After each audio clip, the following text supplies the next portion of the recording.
most of what I'm working on right now is relationships. It's Mm-hmm. just the relationship between me and my teammates at the boot camp, and me and my relationship with the participants in the boot camp. That's professional relationship, which is also inseparable from my relationship with my mom, relationship with my partner, and Mm-hmm. yeah, there's a lot of work to be done there. Actually, relationship with past lovers were extremely profound. In fact, they were all my teachers. This is massive. I mean, it's night and Yeah, day difference between yeah, the relationships. way the relating prior to the realization and now. This was the start of the end of separation. Because at Mhm. the end of this process, I couldn't see the other anymore. We're talking about the manifestation of the unconditioned that's not apart from the conditioning, but at the same time, no conditions can touch it. Thank But you. then for them, what is, Yes. did I understand? But for them, Yeah. like, what do you mean conditioning? First, I thought it's a nice continuation to talk about, relationships. And there are some questions around relationships, specifically, like I said, it's like, what's the main difference that we both notice, like in terms of close one-on-one relationships? I suppose that also the question came from the fact that you mentioned that you burned many bridges, that you did like a lot of like cleaning up Oh, and during the everything, like process. Yeah, yes, in our first I would say so. Yeah. conversation. So I remember that question came out of that, and just people asking, do we still get triggered? Do we still see old patterns playing out, especially in romantic relationships? Or close one-on-one relationships, stuff like that. So, please take it from wherever you feel like. After self-emptiness realization, you see nothing but relationship. And that relationship could be the relationship between you and yourself, between you and other people, or between different phenomena in the world. And since we're humans and we are animals that live as groups, and that's how we evolved to be what we are. Like we're constantly in relationships. Even when you go and live in the mountain, in a sense, there's still relations, right? So I would say most of what I'm working on right now is relationships. It's Mm-hmm. just the relationship between me and my teammates at the boot camp, and me and my relationship with the participants in the boot camp. That's professional relationship, which is also inseparable from my relationship with my mom, relationship with my partner, and Mm-hmm. yeah, there's a lot of work to be done there. Actually, yeah, yeah, because like I guess I wasn't the type of person who thought about relationships all that much before. But now a lot of things have been illuminated now that it's almost like a developing new muscles. So I'm not sure that I can say too much about it in terms of like Mm-hmm. giving advice on how to relate with people because everyone is different, right? I have my own way of relating, and you have your own way of relating, and every relationship requires different, I guess, ways of iteration. But that's what I'm gonna say for now is that Mm-hmm. that's pretty much everything that's left, this relationship. And my relationship with people is progressively getting better and better and better, but it's still a work in progress because I don't Yeah. think you can ever, that can never be a thing that's done in a sense because, people are constantly changing, right? You're constantly dealing with Yeah. different kinds of people, different environments. Yeah, yeah. But I will say that in terms of like, I'll just give you an example of my romantic Mm-hmm. relationship that's being less and less toxic the further down the path that I go. Way less toxic now than before. And then I was saying something to my mentor the other day that this is the first time I could relate to people in this way. And I think, well, I guess we can maybe weave in a little bit of the what we're doing in the boot camp here, because a huge part of what we're doing in the boot camp is relating with other people. And Yeah. in, Talk in to me. fact, Yeah. we have, yeah, we have like four things that we kind of like four things that we're kind of these are the four things that we provide for people to train. One Mm-hmm. is, of course, meditation, right? Meditation, there's like absorption, there's like purification, and then there is the realization of your true nature. And then there's the physical training, the art of exertion, which we talked a little bit about the last Yes. conversation. And the third is yogic reasoning. It's like what I call reading with your third eye. It's like really teasing out the non-dual dialectics. Even after non-duality, there can still be, like I said, how do you illuminate a part of your being that hasn't been illuminated before, even after recognizing presence? And a lot of these, what I talked about in terms of like yogic maneuvers to self-invalidate without affirming, or see that where are you affirming, for example, that requires a kind of a intelligence right? That requires a kind of a meta cognition that can really only be expressed after you have a realization. Of course, you can have metacognition even without realization, but a lot of the times we're still, no matter how much we try to solve a problem, we're still doing it through the intellect. But now that we are beyond the intellect, and then now we can really flexibly work with the intellect in terms of not just just become smarter. That's one thing, and Yeah. another thing is how do we tease out some of these blind spots that we still don't see, and that requires a type of intelligence that what I call yogic intelligence or yogic reasoning, kind of like the dialectics of like Nagarjuna. Mm-hmm. So like that's another thing that we offer. And I think you talked a little bit about before how everybody has a different definition when they hear the same word, right? So the intricacy of every word that we use, how that word relates to other words, or even how that word relate to how other people see that word, the intricacy of that relationship it can really be teased out at a more efficient level when you are trained in terms of like your I call it your yogic reasoning skill. And then the number four is relational fitness and compassion. It's almost like, okay, well, I guess part of my training is not just relating with other people in terms of like stories or emotions, but Mm-hmm. yogically. Like there are skills that you can develop that you can aggregate as other people. Like you can yoke into other people, and then you can kind of feel them or aggregate as them, feel them as yourself, or feel them as them without yourself, or both Big and neither. time. You know, that kind of Yes. Yeah. flexibility of how Yes. you not just relate on the more superficial level of like identities, but like yogically, like how do you merge your beingness together, like almost viscerally in a very embodied way, and that's something that you can train, and that's part of my training in terms of relating with other people.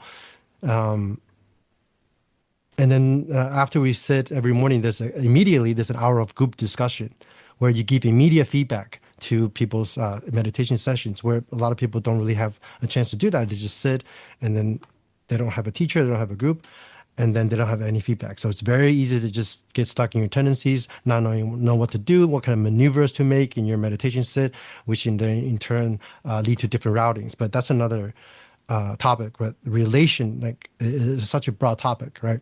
Yeah, it Like is. you can It's just relate to like it's people kind like of it's a bit emotionally, it's a bit yogically, like all kinds of ways. Yeah, yeah, yeah. But exactly. then It's yeah, just in general, very, very important to know how to relate, because I've been saying how even compassion is a matter of fitness almost, because like if, for example, a lot of the times we relate to people and then we just want to make them feel good, we want them to make us feel good, so the relationship like that is sort of based on conditions, right? Based on like how you want them to feel or how you want them to make you feel.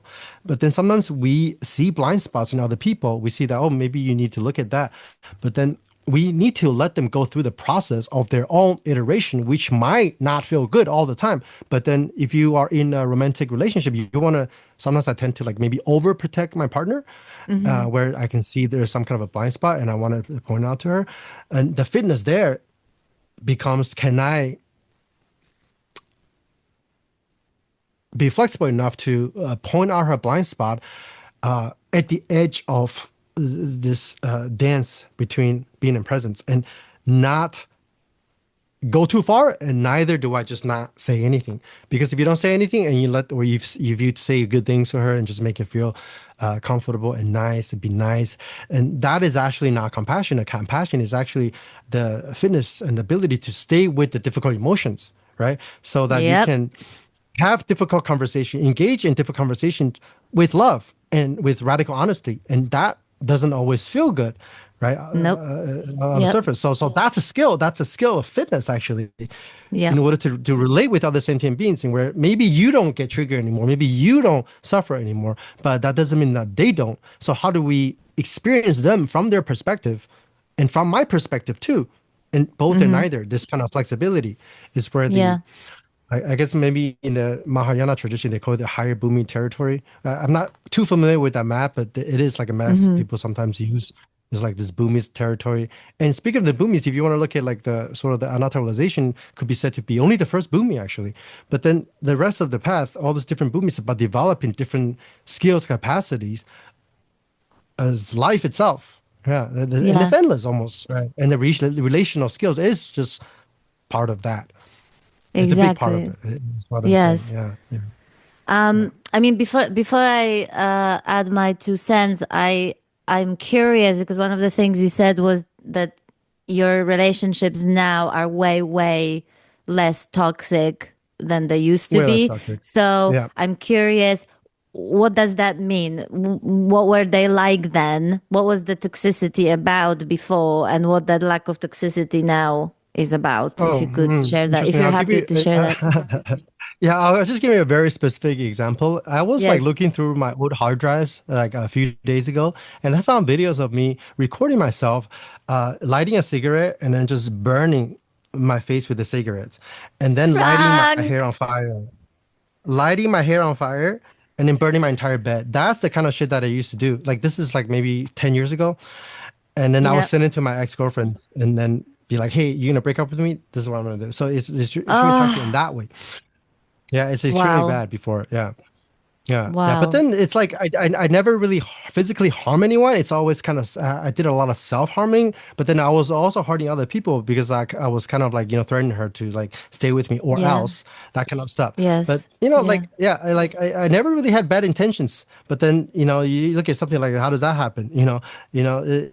I used to be diagnosed with bipolar disorder as Mm-hmm. well. So a lot of that I'm not blaming it on bipolar, but then I was willing to Yeah. change. But just to give you an example, like that's the kind of relationship I had. But that doesn't mean it's always bad. I had all my relationship with past lovers were extremely profound. In fact, they were all my teachers. But then there are patches where you can get that's one of the worst examples. It's not always like that, but that's just one example of something that I would never. You never say never. You don't know how reality is going to unfold. But I can assure you that that kind of shit it wouldn't happen nowadays. There would be way more skillful ways to make your point across. But even though when she was like, like that happened because like I found out she was like cheating on me, but she wasn't really cheating on me. Mm-hmm. She was sleeping with another man because I didn't want to be with her. So you see, just a Yeah. lot of these kind of back and forth, like you see that in all relationships, the way I expressed it was so extreme, just like my path was so extreme that you manifest it in that particular kind of way. And that's something that if I show people that video, they would never believe this is the same person. Yeah, Yeah. even from people from like a year ago, they're like, "Whoa, this whole year, like you seem to have also changed a lot." So that's the maturation, but the realization is the realization. Yeah, but then you can say the illumination of it now has seeped into deeper aspects of my being that Mm-hmm. you're able to just almost become a totally different person, dying and being reborn with all the time, all the time. Yeah. Yeah. It's a whole, like such a, for me, it's very difficult to like really say anything in a nutshell about this, but other than, I mean, the difference is massive. I mean, it's night and Yeah, day yeah, difference between yeah. The relationship. the way, the relating prior to the realization and now. Yeah. And I want to say that even before realization, between when I had this massive emotional breakdown, you know that chapter where I talked about almost like being sick because I was seeing the, like, for the first time, the finger that I was pointing at other people like Yes, turned pointing at around, yourself. and I Yeah. was seeing like, here I was blaming someone for like narcissistic tendencies, only to see those narcissistic tendencies in Yeah, yeah, yeah. myself, only I've playing been there out as well. differently, right? So this was to me, that point in the journey, Frank, was crucial. It was as important as any other profound shift because it literally burned this like self-righteousness that I didn't even know how much of it I had, and how much a judgment I carried of other people, and how noble I felt about myself as a result of judging those people, and feeling better about myself through that. This was the most crushing, sickening experience for like what people would probably refer to as like the ego death kind of a thing, because it Hmm. really felt like sitting through fire, and Yeah, like yeah. just Sitting through burning in fire, totally. shame, in like That's why I use that total analogy shame, because even before I kind of knew that I wanted to burn. I didn't want to like right? really burn myself, but I wanted to burn the aspects of me that is not illuminated yet. So I Yes. wanted to Yeah. Yeah. illuminate it with Totally. fire by simultaneously burning it. And Yeah. that's what a lot of the path feels like. You just kind of Yeah. sit in there in your meditation, your cooking chamber, and you're kind of exhausting parts of Yeah. you that no longer serve you. Yeah, yeah. Yeah. But the reason why I'm saying that this was such an important to me, this was the start of the end of separation. Because at Mm, the end of this process, I couldn't see the other anymore. You know what I mean? I could just mm. see myself in others and others in my, do you know what I mean? There was Yeah, without yeah, that yeah, yeah, sense yeah, of like yeah, you know? And it doesn't yeah, mean yeah. like letting things fly or not Nope. pointing to certain that's not what I mean. It's that sense of self-righteousness that comes out of seeing yourself as better than the other person that sort of went, and it was, and then what I call the emptiness, and or Brahman or whatever, it was like it was compassion on steroids. It was like Yeah, yeah. I Lots of couldn't not love and look. like bliss Yes, ruptured. yeah, I mean, Yeah, yeah. yes, totally. And I couldn't look at any single person and not see God. Like I mean Yeah, it. that's Like God. it Yeah, was just, yeah, and yeah. it was actually really, really overwhelming for quite some time, because it was like my heart was just so broke open, for everybody. I just wanted to like be on my knees and like bowing down to like every Mm. like stranger on the street, you know. Yeah, And yeah. then The funny thing is that's just a byproduct of you illuminating a part of yourself that wasn't yeah, illuminated before. So it's almost yeah, like that. exactly. That's a process of burning, actually. But then people Yeah. turn that into a thing. Yeah, yeah, Yeah, yeah. yeah, yeah. Like You can Kundalini, easily the way I look at co-opt this. Kundalini. Yes, yes, yes, Yeah, yes. You yeah. can You can easily easily co-opt these just get things. stuck in it. Yeah, Yeah, and then just be totally, like totally. Christ-like and wanting to like help everybody, but then you still have all this conditioning. Now you become this savior kind of Oh, character yeah. that No, I'm actually I'm just happy continue that I to was. suppress the rest of Yeah, you that is still in the process of becoming illuminated. Now you're just yeah, darkening it totally. again, and then you think you're illuminating it. Yeah, and I'm so glad that I was Yeah. spared the Messiah, becoming a Messiah temporarily, but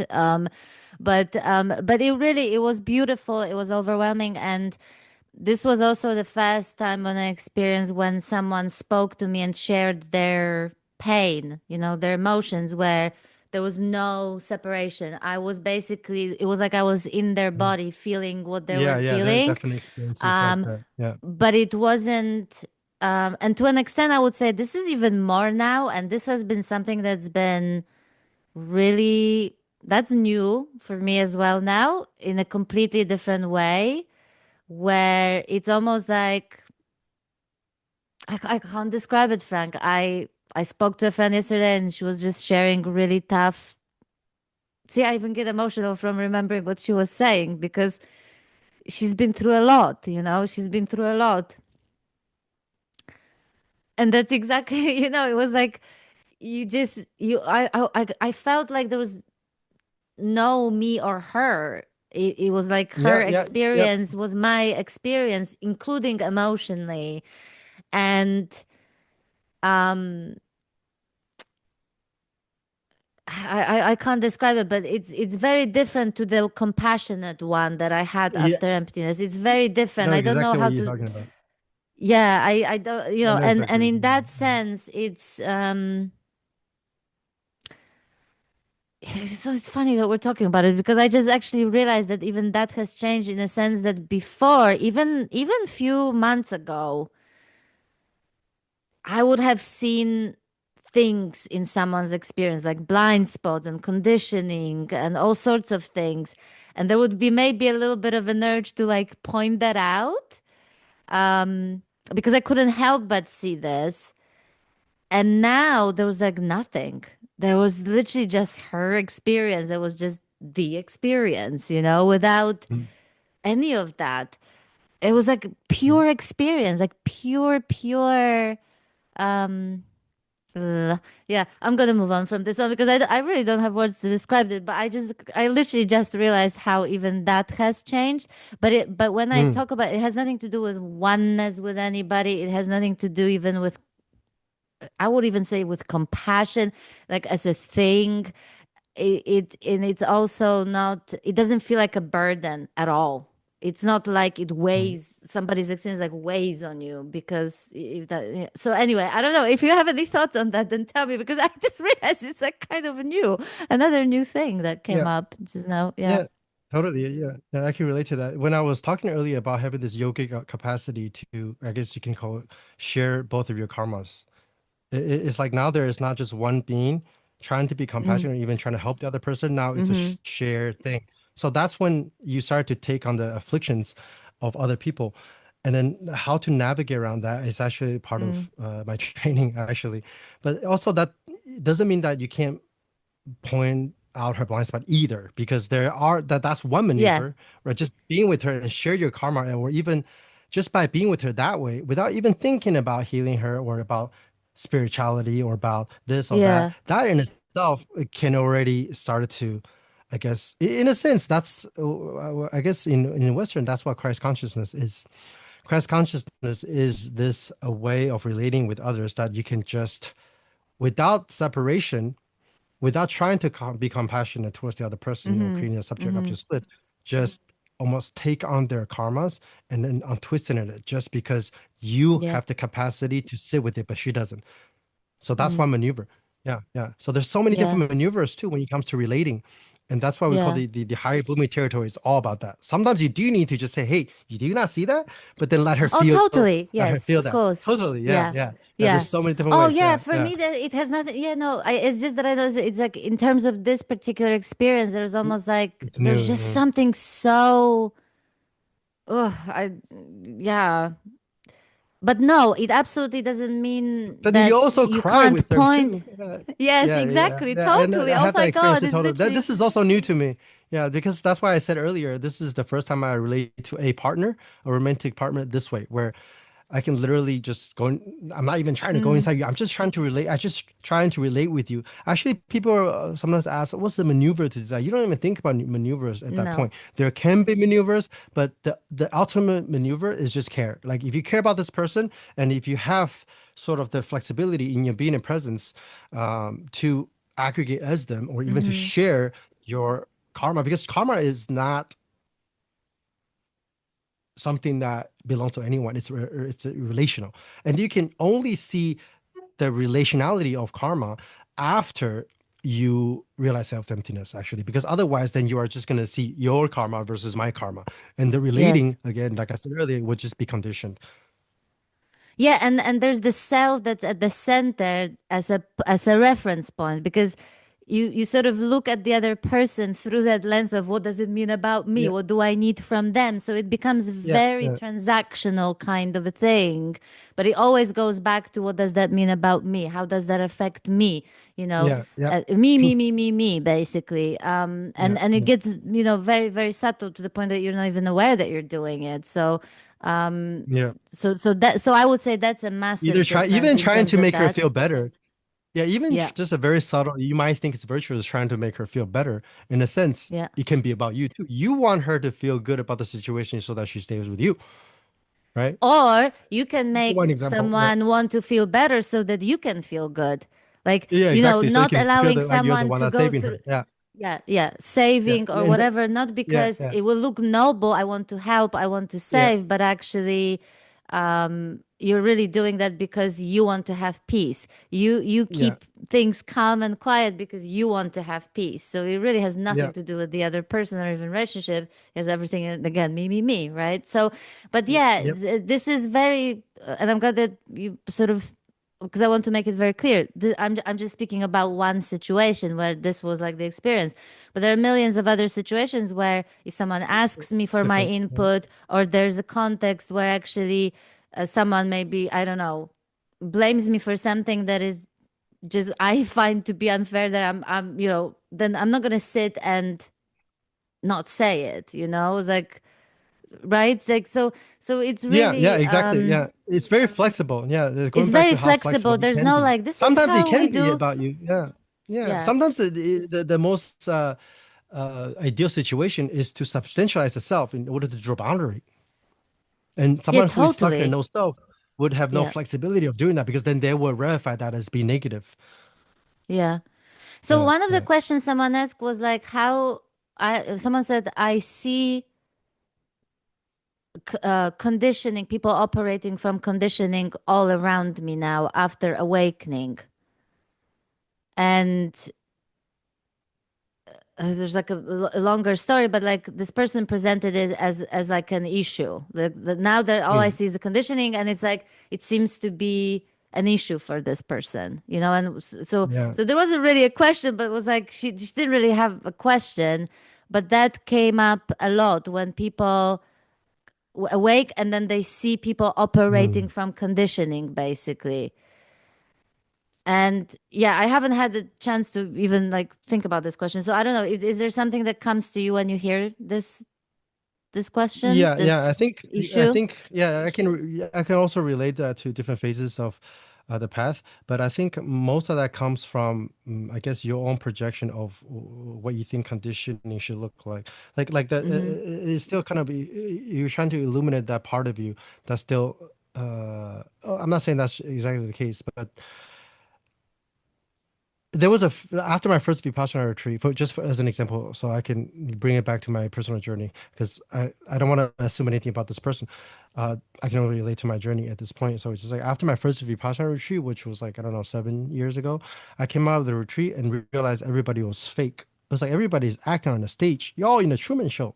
You don't even know you're in a Truman Show. Yes. Yeah, but Mm-hmm. then that was because a part of me was still making that distinction or that duality between dream and reality, between conditioned and the unconditioned. This is what conditioning should or should not look like. This pattern of condition is bad versus good. That's Yeah. what's getting illuminated. Yeah, yeah. But that again, that doesn't mean that you don't you say nothing, or that doesn't mean that you say everything either. There is a place for all kinds of different maneuvers in terms of like how you relate with people and with yourself. Yeah. In a way, there's nothing but conditionings, right? Like the way Exactly. phenomena compound, there is a pattern to it. There's a volition to it. Every time a phenomenon compound, it creates kind of like a volition. That volition creates some kind of a pattern, and that creates the trajectory of you becoming. And Mm-hmm. that's just life. That's what gives rise to life. There's nothing but that. So then, after you see through that, and now what, right? Now again, now you have the fitness to stay with through and as the condition is now. Before you were just being pulled by your conditioning, by the patterns. Before you are that pattern. People say, "Oh, I Yep. have conditioning." So you don't have conditioning. You are the conditionings, right? So Yep. now you can tease out and recognize your patterns and rest within through with as your patterns. That's the fitness part about staying with whatever's arising. Now you have the fitness to that, while simultaneously recognizing the pattern. Now there's a lot that you can instantiate in life: how you relate with people, how you go about life, how you relate to yourself. So seeing everything as conditioning, sure, but then now that you see that, what do? Right?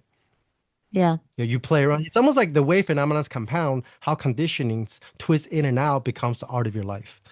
Before it was completely not in your control, but now you can instantiate it. Not from a personal, not from a will that's exclusively personal, neither from a will that's exclusively divine either, because then that's a split.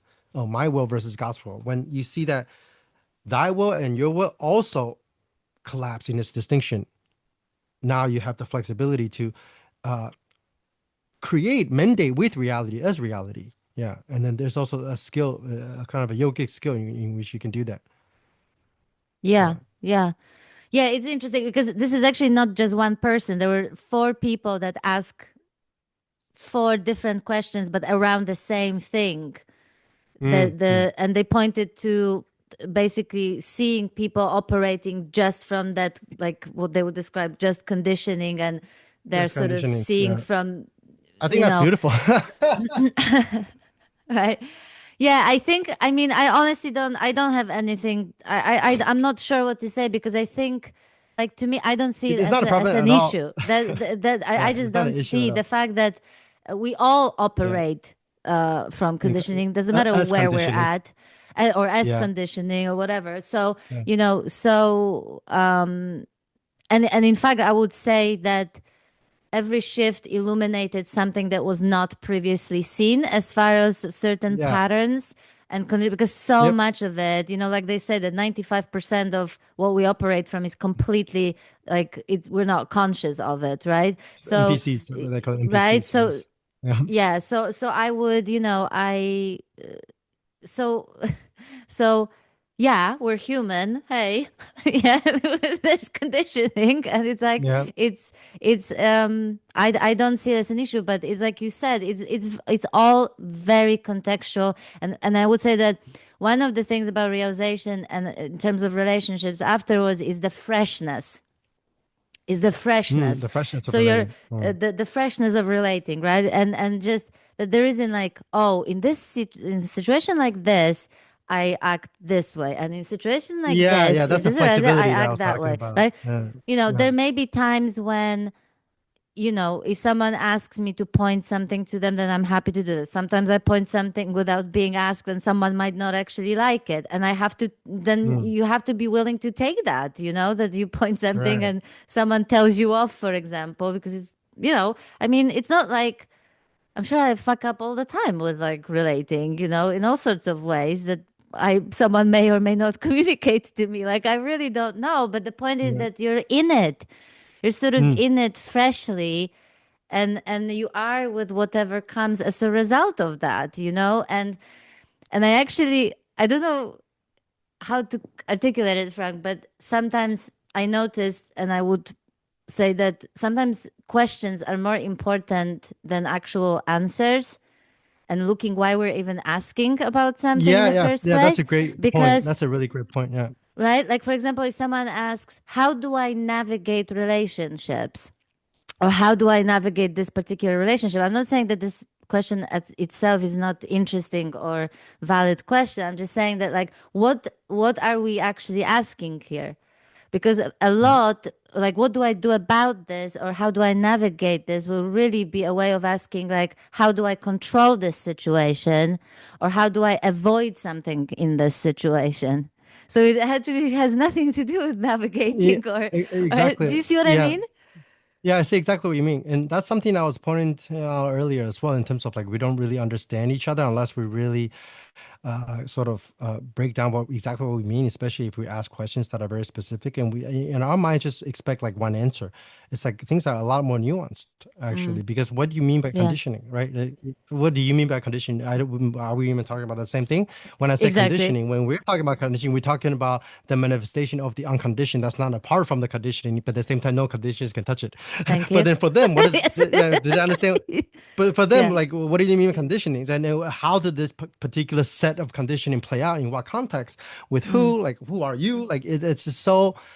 That's just Yeah. exactly the problem with just online, sort of like consuming content online, is that there's no direct relationship to whoever is feeding you the content, even whoever is asking the question, right? So, like, the more important thing is actually to define exactly what you said, the view in which the question is even coming from, because Yeah. without teasing that out, like I was saying earlier about how you cannot dissolve conditioning with more conditioning. Just like if you have an answer still coming from the same view as the question itself, no amount of answer is actually going to solve that problem. You might solve it at a temporarily, but then you still coming from the view on the surface level might be satisfactory. It's still not getting to the root of the problem. Yeah, so a lot of the times we need to inquire. This is what I call ontological training. Like, how does your mind construct meaning? How does your mind construct the sense making systems?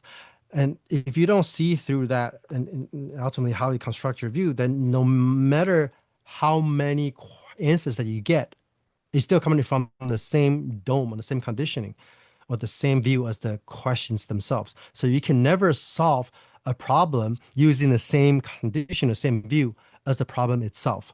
So that's why people, again, another example of how if you don't have the right view, it's just going to be spinning in a circle. And with Yeah. the same thing with the conditioning, right? You cannot dissolve conditionings with conditionings, right? Because if you dissolve condition with the condition, it's just going to be more conditioning, I guess, but that's not a problem because there really is no more or less conditioning to begin with. So the view about conditioning hasn't been questioned, because the view for most people in terms of conditioning, especially in the spiritual circle, is the view that you have to dissolve conditionings or the conditionings are Oh, bad. Right, how right. on earth do But you then, even do that? yeah, how do you even dissolve conditioning? Where is the conditioning going to go? Is going to go into the unconditioned? Is the unconditioned like a separate substrate that's apart from the conditioning? That's is the separation that you're that is the source of your suffering, right? So no matter how much conditioning you think you're dissolving through like vipassana self-inquiry, if you're still within that view where you don't see the true nature of experience, where you see the conditioning is just empty phenomena, compounding, decompounding, and you're okay with both, then no matter what kind of answers that you get, you're still just going in circles. That's why people can do shadow work for like 20 years, but then they're Yeah. just creating more conditioning to try to counteract another set of conditionings and getting nowhere. So Yeah. sometimes the way I put conditioning, how to work with conditioning, is that you just rest through with S your conditionings, just stay with it, and that takes fitness. And then you recognize that pattern. That's all you need to do, Yep. because Yes. conditionings have a way of sorting themselves out. It might not mean dissolving. It might feel like exhaustion on some conventional level of the human incarnation, but really, from the more, I guess, non-dual perspective of phenomena themselves, all you're doing is repatterning conditioning, or fragmenting conditioning, or even habituating your tendencies. That's it. Because the Yeah. moment you try to dissolve something with something else, you're creating another condition. Just like you try to dissolve the self with no self. That doesn't work. Or you just Yeah. like I said in the beginning of the video, just jumping back and forth between extremes because you don't have a direct knowledge into how the nature of phenomena is constructed. Yeah, yeah, Yeah. Yeah, I mean, gosh, again, the whole thing around conditioning is also a massive topic. For me, I would just say that like this was also a very important part of the journey to for me to recognize for the first time how much conditioning was completely unconscious, and I was like on autopilot without even knowing. So that was incredibly important to even realize that. And then it was never about fixing, getting rid of yeah. Rid of that. anything. It Yeah. was always about seeing clearly. Just seeing.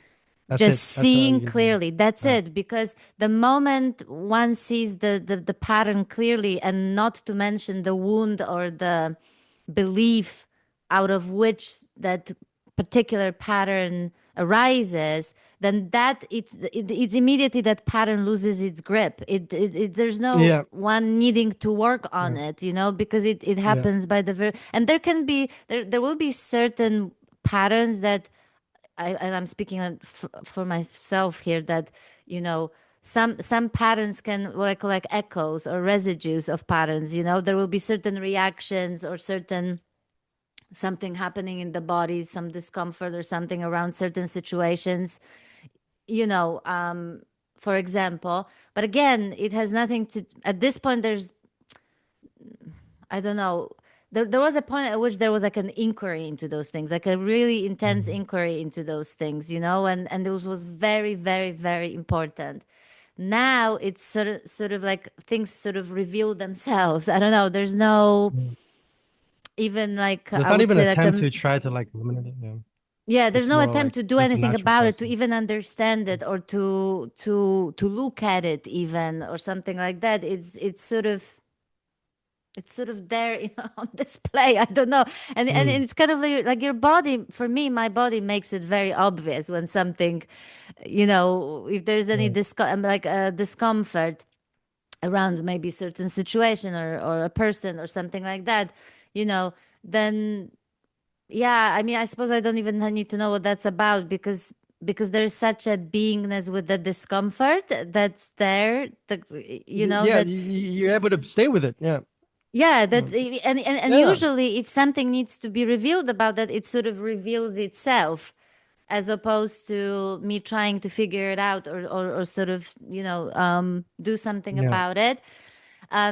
The other thing that came to mind, I think that you relate to that too, which is that for me, realization was amazing, was like, the great byproduct of realization was like not holding other people or the world hostage anymore. That's Oh, yeah. how Right. that's how Right. I talk Yeah. about it in a book, where, because I had so many Mm. ideas about how things should be without even knowing Yeah. how people should Yeah. be, when they How the should world should be, how be. the world This is should right. This is be. wrong. Yeah. Yes, all of this, and all of the sudden, this is why I said sometimes when I talk about isness, I sometimes talk about freedom with capital F, but not as like a feeling or a state or something like that. It's just Yeah. like it's inherent in the isness, just as compassion is not a particular performative thing. It's sort of Yeah. inherent It's in inherent. Yeah. this, right? And so for me, that was this was I would say this was one, funny enough, this was like one of the most humbling moments, to be honest. Realizing that there's that I ever thought that this little me knew anything about anybody's life's trajectory or this world's trajectory, and knew better what someone Hmm. should be doing instead. And like that was really something, really, really something. And I want to say that to me this comes through in your videos. When it comes to your videos and when you take videos of people, especially like the close up to different people's faces. I know it's kind of maybe sounds weird, but what I'm talking about is what I'm seeing there. It's Oh, yeah, that makes sense. That I makes don't know sense. how Yeah. to say it, but it's like that's the lens, quote unquote. Yeah. Yeah. Yeah, yeah. There's an inherently no judgment towards the world, towards other Mm, people. mm, But again, mm. that doesn't mean that you don't have preference. Neither does it mean that you can't feel like you don't want to hang out with this particular kind of people, that there's no Totally. judgment. So I have to. Yeah. It's not like that either. Yeah. It's just that Yeah. your preference. You can also kind of see somebody's life, and maybe if they ask you for advice, you can give them advice, but then you know Mm-hmm. that it's inherently empty as well. You know it doesn't Yeah. define what they are, so you don't really cling on to how they become. So there's no hatred or resentment towards people or the world, because hatred and resentment comes from the notion that you think things should be other than what it is already. Yeah. Yeah, yeah, Yeah. yeah. So that the thing that you just mentioned earlier, I wanted to comment on that as well, about seeing patterns. Yeah, yeah, yeah, seeing patterns. Because so basically, the practice that I'm doing right now is basically, I don't even call it rest and recognizing anymore, but just as a really simple way to categorize it, you just rest and you recognize. So resting is just the fitness to stay with whatever's arising, and then you recognize the pattern. That's it. Yep. But it also ultimately, resting and recognizing also merges one thing. So basically, you're constantly resting and recognizing. But then the thing is, though, resting doesn't mean peace. It doesn't, just like compassion doesn't mean you always have to be nice. Resting doesn't mean equanimity. Resting can feel like shit, right? It's not even a resting ground. It's just to be with whatever it's rising. And then the resting becomes a recognition, the recognition becomes the resting. But then when you tell people that, they might think it's really simple. It is really simple. But then the practice becomes, you do this like throughout life and stuff like that. But you can also sit in the cushion and just let come as you are. You come as you are and you illuminate whatever that hasn't been illuminated. But the fitness to rest, that has a degree to it. Some people don't have the fitness to rest when difficult emotions come up, and then they lose their lucidity and they get strayed away and get pulled in by their conditionings. Yeah. And the degree of lucidity, or the sort of how much can you illuminate in the illuminating the even the most subtle intricacy of your being, and that also uh, can be enhanced with more training, and that is another way to answer the question in the beginning. What do you do Mm-hmm. after you recognize and your mind? Because like, even if your intention is to rest and recognize, most people, if they're coming from the dualistic mind, they can't even rest, or they can't even recognize, because when they rest, they're actually creating a separate rester. They're like, oh, I'm resting, I'm being equanimous, but then they're Wow. separating themselves from that which is they're trying to rest from. Well, then when they recognize, they're actually recognizing, or they're observing still from the observer, and then you're just creating more split, because by observing the phenomenons with another cluster of component phenomenon, which is what the observer is, you're just twisting things up even more. That's why having a self-emptiness realization is so important. And without a self-emptiness realization or an anti-realization, a lot of this stuff just wouldn't be able to be recognized or even rest into at all. Yeah. Yeah. Which is why I So even think this is, gosh, this is, I suppose that this is what I would call a hiding place, you know? yeah, sure. Yeah, you're hiding Or that, the rester, the yeah, one that's doing nothing, or the one as that's observing, doing awareness, the the one that's vipassana. Yeah, aware, the one that's yeah, aware, the yeah. one that's The one that's observing, the one that wants to presence. heal, the healer. Yeah. And all Yeah, of that is totally. gone. Not that Yeah, it's gone, it's that there's no landing place to any of that stuff. You look onto the world, you don't see anything like presence or being at all. But that's just a way to articulate it. That's why I say even when I rest and recognize, I don't even see as I'm resting and recognizing. It's just yeah. phenomenons revealing themselves, Yeah. illuminating Which is themselves. why the Yeah. whole thing about attachment, detachment also goes. Like, it's like, Even that goes away. who's I like what you said about that in the book. right? Like, Or being who? identified with thoughts versus not. It's like, oh, I'm Yeah. not identified with my thought. By saying that, again, you are affirming the opposite, which you are Yeah. identified with having no thoughts, which is no different than being identified with thoughts. Yeah. And then you're making thoughts Yeah. to be an issue. And Yeah, immediately, like, a exactly. thought is a problem that has to be gotten rid Yep. of. Like, Yep. and then you equate the peace To no thoughts. to no To thoughts, equanimity.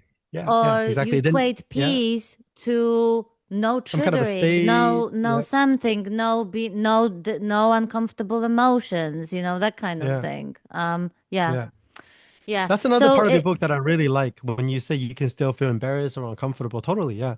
It's just like there is no I guess you can say there's no extra resistance on top of the resistance, or yes. that you can still feel angry even. Well, to be honest, like throughout the path, you're a bit like, at least for me personally, I just get less and less angry. But then it doesn't mean I never get Mm-hmm. angry. But when Yeah. anger arises, it's just anger expressing. In fact, I think part of my training now, in order to kind of relate with people more, is actually to feel more, like I think we talked about this a little bit last time, to feel more negative emotion, because now you can feel negative emotions without suffering. Now you can feel with other people, through, with and as other people, like the experience that you just described, is you almost wanted to cry when you just sit with that person. But I Yeah. think before I would have like not wanting to go there maybe. Oh, Yeah, Frank, I yeah, mean, yeah, yeah. honestly, if you remember, because I know you read that bit long ago, so I don't know if you remember, Mm, but I literally spoke about the fact that after the first shift, when I saw that I was in my thoughts and I was sort of unmoved, there was part of me that my true whatever nature was unmoved, blah blah blah. yeah, At some point, even though it was a genuine insight, it became a way I was coping with uncomfortable emotions. And I think that this yeah, can there's part happen of you at that I don't want to be every. seen. I don't want Yeah. to. So I would be, oh, it's just a thought. It's just that. So literally, it's just a thought, or it's just an illusion, or it's just a story. Became my own personal freaking mantra that I Becomes your own created for personal story. myself. Yeah, Yeah, exactly. yeah. Because it was like, it was actually, it turned into a coping mechanism. And honestly, Frank, I lived like a zombie for on and off for years, because I was not able to relate on an emotional level, even though naturally, as a person, as a kid growing up, Hmm. I was always very sensitive to people suffering, and sort of very feeling person. And then I have Mm. this first awakening, and hide in the absolute, quote unquote, as a way not to deal with the disturbing emotions that were simply trying to come through just to be with Yeah, it, and everything. yeah. And as a result, because I was unable to be with my own emotions, I was not able to be with somebody else's emotions, and I was constantly operating from that self protection, because I feared being affected. And I think even though that happened after my first awakening, I think that can happen at any stage where, like I said, the quote Yeah. unquote absolute or the quote unquote transcendent becomes the hiding place as a way to detach, and be above it Yeah, all, yeah, and whatever. Everybody will have their own version, I'm sure, of what that looks like. And it's actually really yeah. suffocating. It was the worst part of the journey looking back, because it was suffocating. There's no Mm. aliveness. You may be detached as long as you want and be above it, in floating on a transcendental cushion or something, but you're just numb. It's like it was awful. I don't recommend, it's just, Mm. you know, Mm. and so when the breakdown happened, even though it was so incredibly overwhelming emotionally, and it was really painful at the same time, it was such a relief, Frank. I felt like because of the finally this body got to feel. Finally this body Mm. got to have an experience, without Yeah. holding life and the experience, at arm's Yeah, we call that length. reclaiming yourself. Yeah, just reclaiming every aspect of you. That's a really simple way Yes. to describe it. You just that Yeah. also goes back in line with what I was saying about like owning your karma and then turning it into dharma. That's exactly what it is. You are Mm. owning every part of you that is your incarnational disposition, and then Yeah. you just come as you are, and then you illuminate Yeah. all of it. Yeah, and Yeah. then no, and then the realization of no self becomes now you can be completely yourself. Now you have the Yeah. flexibility to be many different selves or no selves or this self in this moment, that self in that moment. It becomes completely flexible in the way in which you Yeah. aggregate reality.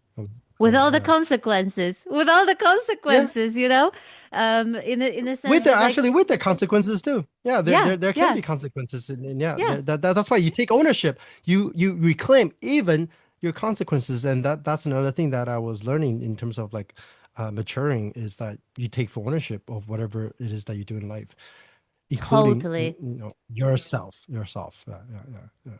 I'm glad that you say that because That this is another trap. We're talking about no self, because yeah, they it's just like yeah, equated with no accountability or no yeah, yeah, yeah, responsibility, when yeah. quite I've been that. I've been literally, that before.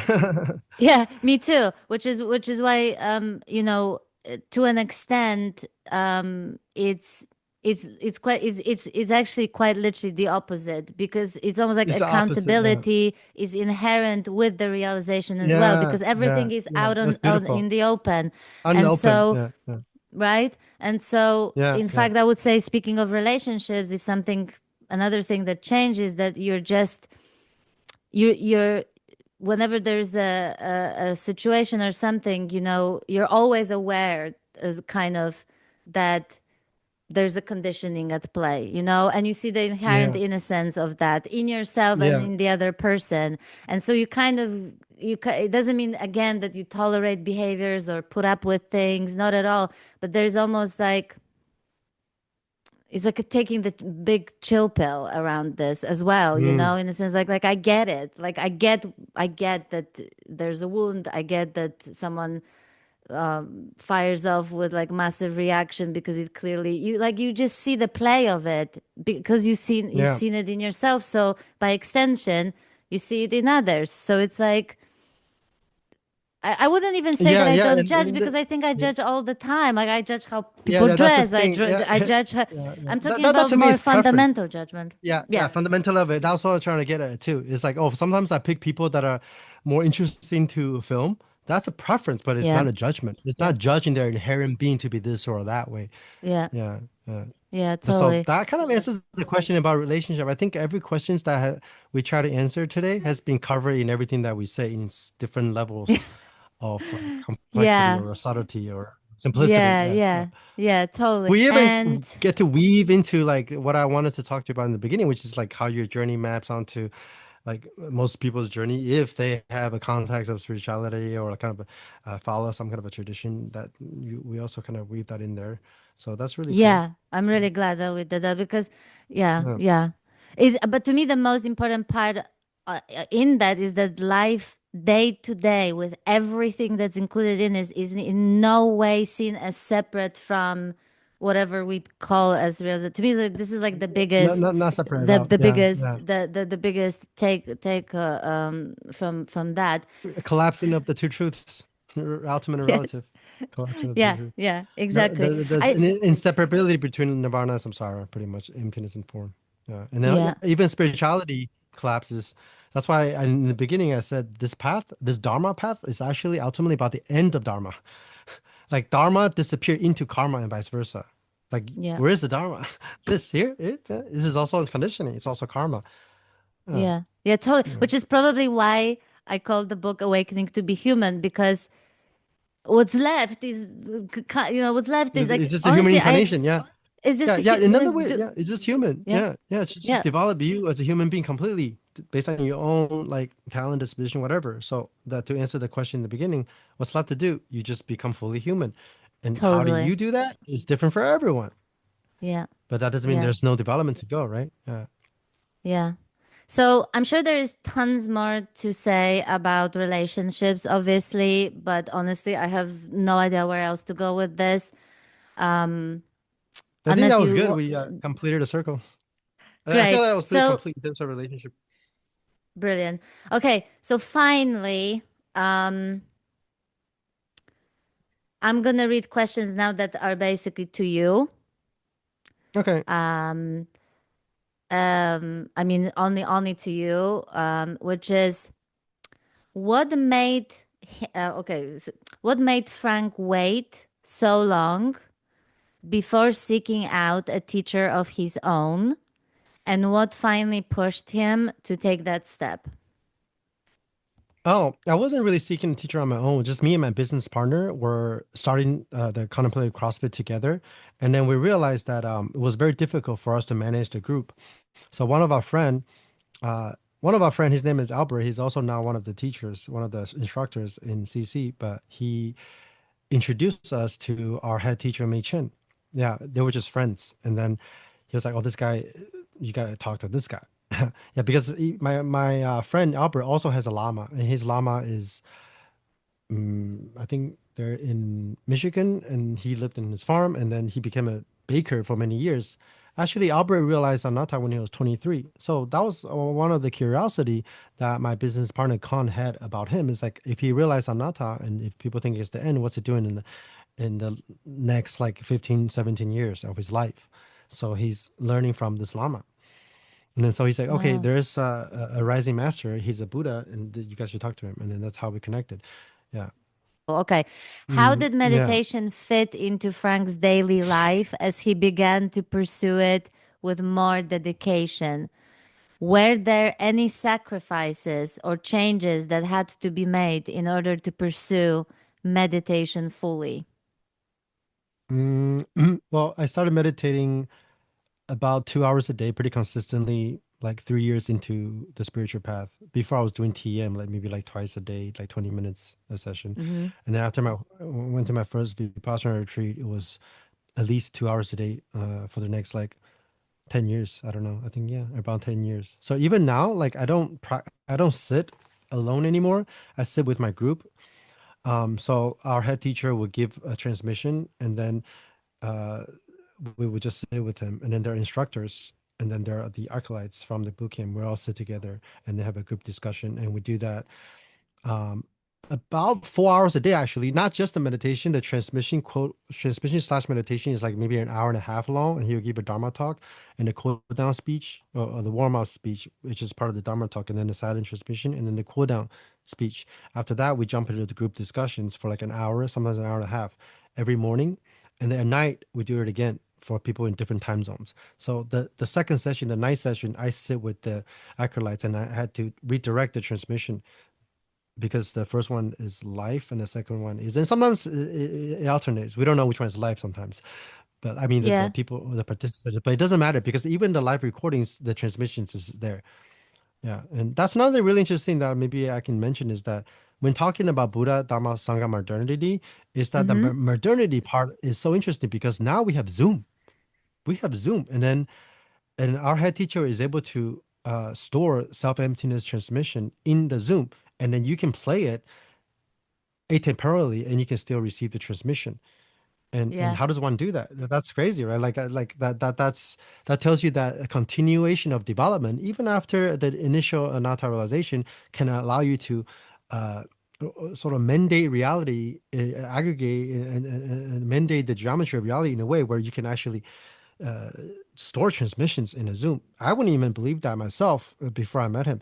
But then if you think about it, it's not that much different than watching a movie after the director has made the movie and you feel like all kinds of Yep. emotion. The Or impact. the way I Yep. edit my video. That when I edit my videos, even though it's after I shot it and before you watch it, atemporally beyond time and space, that's not what's happening.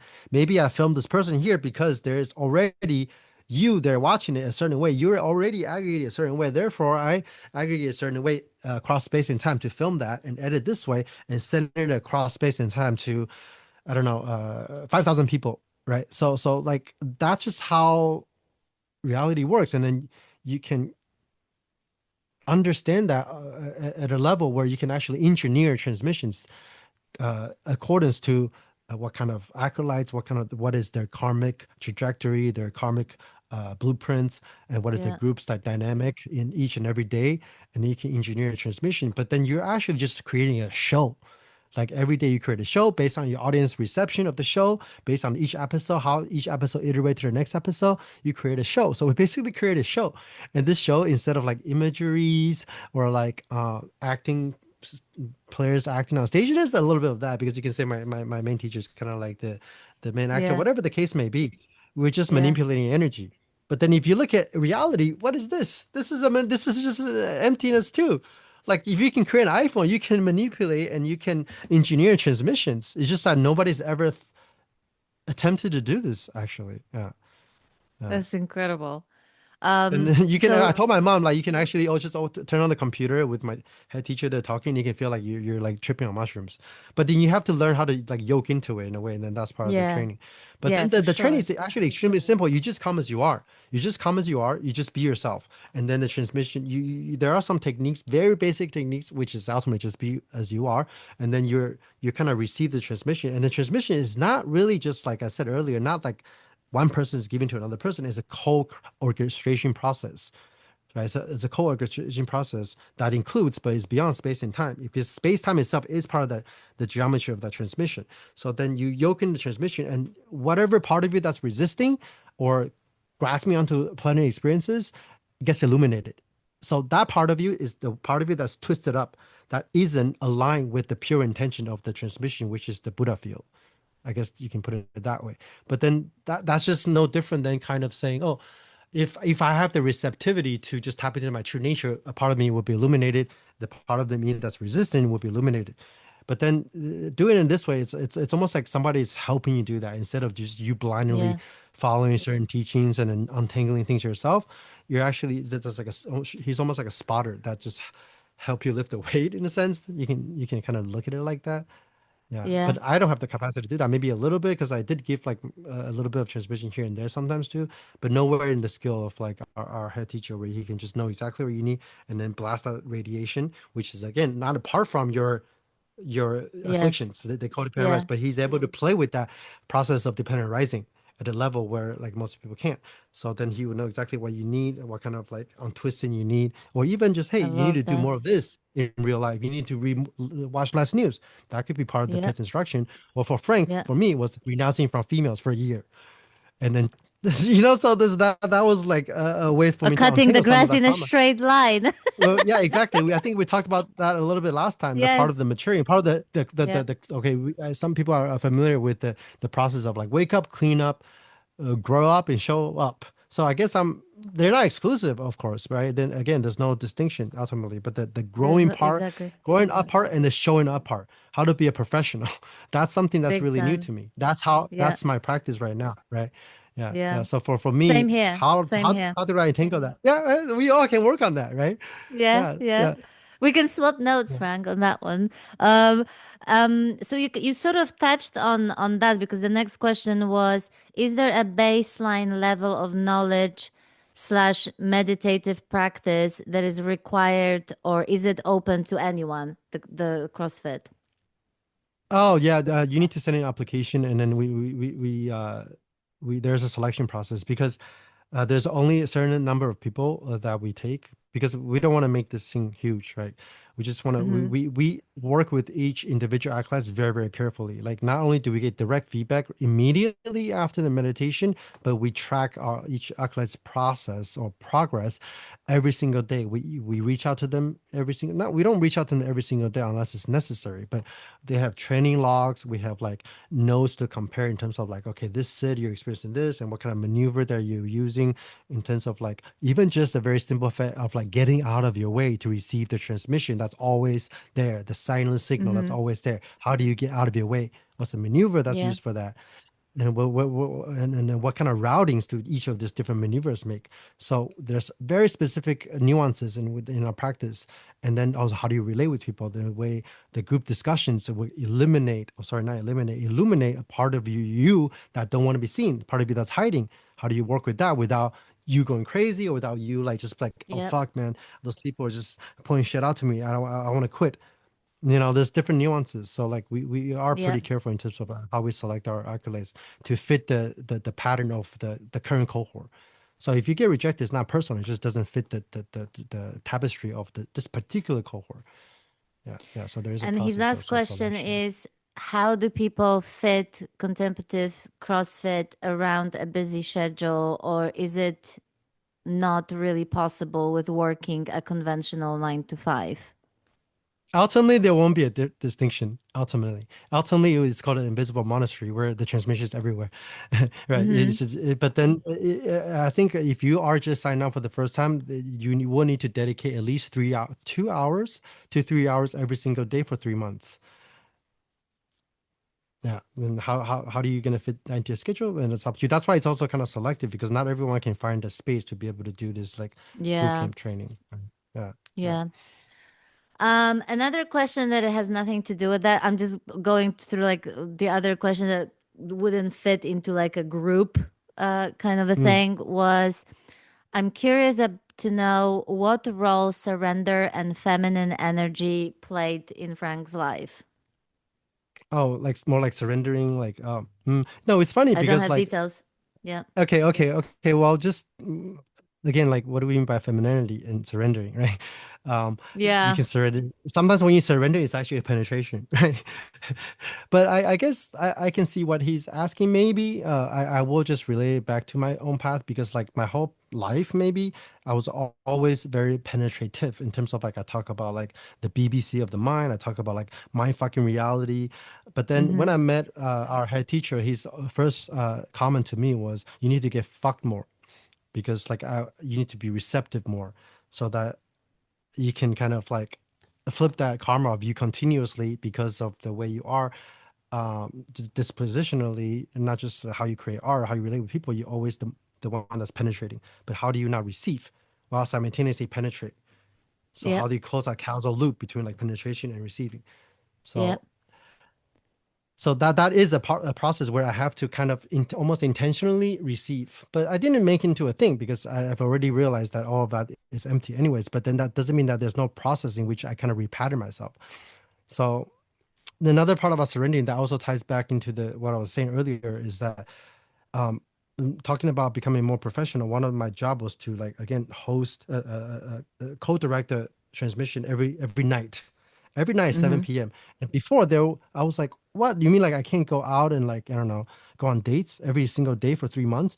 But then so that was his way of repatterning that particular pattern of my karma Mm-hmm. as like, oh, Frank just does whatever the fuck he wants, which is not a Yep. bad thing. But then in order to continue to mature, I Yep. need to repattern that. But then he can't do it because he knows me. He knows I'm very like spontaneous. So if he does it in a way where it's something that I really don't want to do, then I'm going to rebel. If something that I love doing, then there's no maturation either. So it's somewhere in the middle where, you still get to talk about Dharma, but then it's a very specific time. There's some instructions, but you still get to have Yep. your fun, but in a container. But then, yeah. So that's surrendering. That's one way to surrender, where you take both the Mm-hmm. masculine and the feminine and your own disposition of how much you penetrate, in what way, how much you receive, and then you kind of reconfigure it. Yeah, you cannot talk about surrendering without also talking about penetration. Yeah, yeah. Yeah. It's the dance. Yeah. It's the dance. Yeah, It's like you yeah, said again, like what do we even mean by that? Because yeah, yeah. before the realization, I had this notion of like there being the one that chooses to surrender. You know what I mean? That's Mm, like, and then how do I do that then, right? Whereas yeah. after realization, it was like the surrender sort of happened. It never felt like something that I did. It was a kind of Yeah. a giving in to the flow of life that sort of happened, and that like like there was like a Mm, momentum to it. that's a really interesting point. Yeah. Yeah, that's really interesting. That ties back into the question that guy was asking about having a teacher, because now my surrendering is almost like, okay, receiving some kind of an instruction. Yes. It's just like, Yes. yeah, just get, okay, Totally. now go work out. For another person, is hey, go work out. For another one of our instructor, she needed to become more masculine so she can have a fuller development of her the totality of her being. For her was increase your bench press. She wasn't asked because she already realized self emptiness. Her practice wasn't like I'm gonna sit here and try to be like I'm gonna do practices where I'm gonna try to be masculine. Just go to the fucking gym and lift, and that's her particular instruction. For me, it Yeah, would but just do you stay see put but and do you then see how this is yeah, yeah. totally not contradicting what I've just said? It literally it doesn't Not at contradict all. it It's at completely all. complementary. Yeah, yeah. Because Exactly. sure, there is no one here to Yes. surrender, and even the whole Yeah. notion of surrendering doesn't even make sense. So that's why I keep going back to the term repatterning. Yeah. Yeah. So another person can look at maybe the other person who is further down the path than you are. That's why there are teachers can see how where you might be stuck, and they can point that out to you and find you the most direct method, most efficient method to repattern, so you continue to grow. Yeah. And he didn't tell me, Frank, to surrender more. He did say you should get fucked more, but what does that mean? Well, there's very Yeah. specific ways under specific context to do that in the most efficient way. For me, was just Yeah. simply to show up on time, show up on time. Is that Yeah. surrendering? Yeah. Is that surrender or not Right. surrendering? Yeah. Yeah. Yeah. Exactly. You know? Which Yeah. kind of goes back to what we were saying at the very beginning that like before even exploring a question, it's so important to even stop and talk about what is it that we're actually asking about. So if the Yeah. question is about surrender, what do you mean by surrender? What do I mean by Yeah. surrender? You know, at this point, Yeah. I don't I have a very like a big question mark. This is why I shared what it looked like to me before and then after the Mm-hmm. realization. But even now, I would have to actually think about it because do you know what I mean? It's Yeah. like it's again it's one Yeah. of those things that so easy can become a fixed definition, a fixed Yeah. idea about what that's supposed Yeah. to look like, Yeah. and then it's Yeah. like There's no reference point. There's no denser yeah, reference points. Yeah. Yeah. Because for yeah, for my teammate, her surrendering is going to dick. Right. So even the whole surrendering, there's a reference point to that. And yeah, then that reference point is completely flexible, right? In one moment, your surrendering could be mean like lifting weights. In my case yeah, specifically, I was very masculine in terms of how I expressed. That doesn't mean I wasn't feminine, but that particular way of repatterning is just, hey, show up on time. yeah, I'm surrendering to my previous pattern. That doesn't mean I'm more masculine or more feminine, if that makes sense. yeah.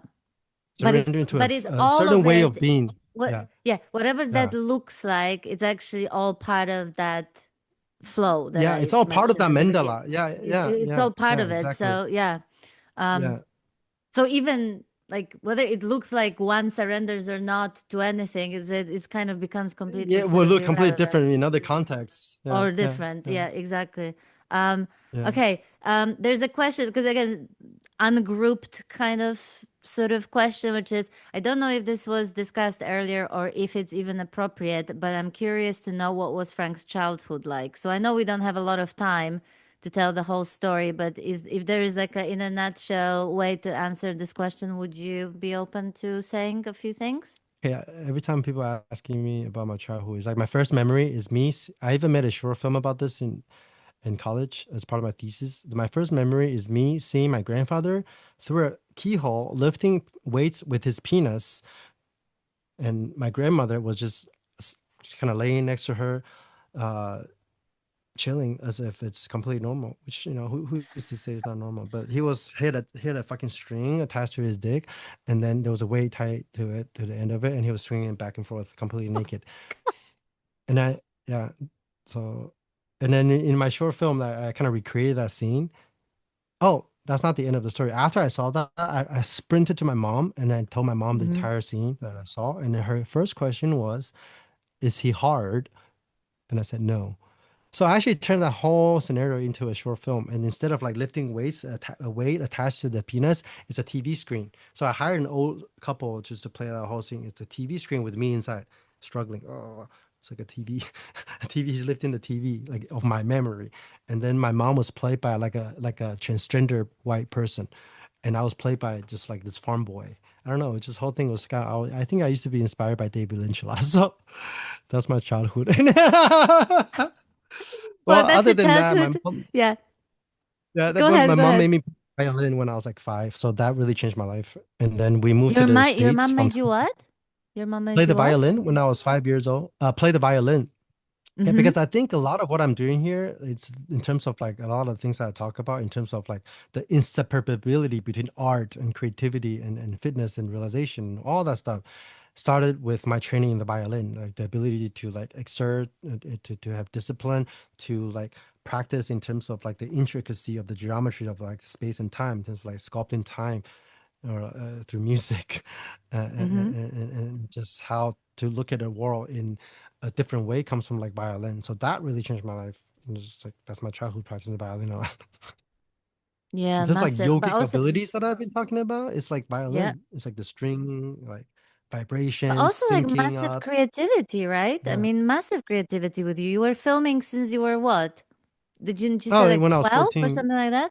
Yeah. Yeah, when I was like 12 or 13, I just had this intrinsic desire to express desire, just to express for its own sake. And I think I'm still that way, even the whole awakening process. I never really cared about enlightenment. I knew that is a thing, Mm-hmm. but my Mm-hmm. intention was just to explore reality. I didn't even think about that. It was just to like express. That's it. It's just like, oh, what is this? How do you push to the edge of an expression? How do you push to the edge of a limit of a view? That's the way I would put it now. But before it was more like, oh, how can I push to the edge of something that I'm experiencing all the way through until that all sides of the extremes, all edges of duality and all extreme views, whatever the case may be, close the causal loop on itself. And then there you get non-duality. Yeah. Going beyond, Amazing. but includes all. Yeah, it's just an interest. It's somewhat like an energy, innate energy, like Yeah. just interest with a capital I. Reality, just having this interest to explore yourself, and that's even it's Curiosity. going We on right talked now. about it Yeah, last it's just time. curious. Yeah. Yeah, yeah, yeah, Yeah. yeah, yeah. That's what everyone is experiencing right now. That purity of like beingness, just like it wants to express. It wants to be illuminated Yeah. by present, us presence, and that's what gives rise to everything. Yeah, Yeah. yeah, yeah. That's Amazing. everyone's journey, right? Yeah. Um, yeah, I mean, honestly, basically, we've been talking for 2.5 hours, and the question about childhood usually is, like a long story, so we don't have time for that. But this is the childhood in a nutshell, so this will just have to do basically. Um, and Frank, I mean, I have one more question, but given the fact that you probably need to go, I don't think this is a question we have time for, to be honest. So I'll tell you what the question is. The question is someone asked, how do we know if someone is truly enlightened? Oh, I think we kind of discussed that last time, right? My immediate response is it doesn't matter. That's my initial response. Why does it matter? Why does it matter to you? Why do you care if people are Yeah. enlightened or not? That's my first response. But I guess we can leave it at that. Uh, Yeah, we can leave it at that. And I totally, to be honest with you, my initial thought um, was exactly what you've just said. So I'm gonna leave it. I'm gonna leave I it. I'm think gonna leave that's it. brilliant. I'm gonna leave it at that. Of course, I'm not suggesting that there's not more to explore about this question alone Yeah, and then we're not saying anything. exploring, We're not saying anything. right? So I think that this is a kind of a imperfectly perfect conclusion. Um, Yeah, but I yeah, agree. It's a good conclusion. But right? I guess we can definitely try to sort this out next time. But I do believe that was a good conclusion. That's a great conclusion.